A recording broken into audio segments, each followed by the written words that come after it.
교수님, is revenge ever acceptable? When my loved one is suffering because of a vicious person, is it okay for me to fight back and take revenge on that person for their actions? 네, 복수를 하고 싶으면 하세요. If you want vengeance, go ahead and do it. 네, 나쁜 결과도 받아들이시고요. But you have to be willing to accept the negative consequences. 뭐 하지 마라 이런 건 없습니다. There's nothing in this world that says you can't do something. 그것을 행하게 되면 더 나쁜 결과가 나온다 이런 거죠. But if you do that action, then you might invite even worse consequences. 이번에 오스카상에서 봤지 않습니까?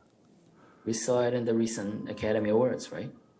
자기 부인 놀린다고 올라가서 뺨때기 때렸는데 결과가 좋아졌어요, 나빠졌어요?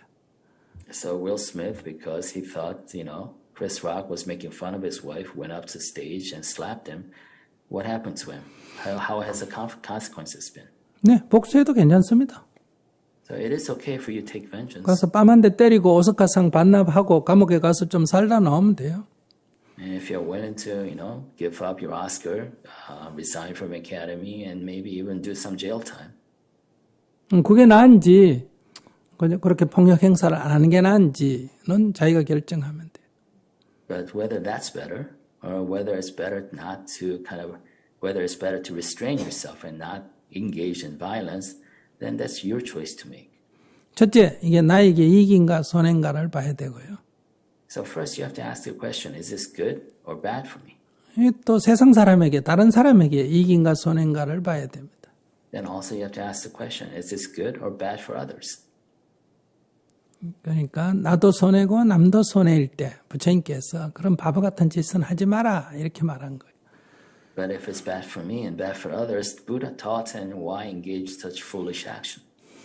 바보 같은 짓을 했거든 난 그 결과를 과보를 받아들여라. But if you have engaged in a foolish action, then you have to accept the consequences of that action. 이미 지었거든 난 기꺼이 과보를 받고 과보를 받을 게 예상이 되거든 지금 멈춰라 이런 얘기. And if you have already performed such a foolish action, then you have to be willing to accept the bad consequences. But if you don't want to, then pause right here and now.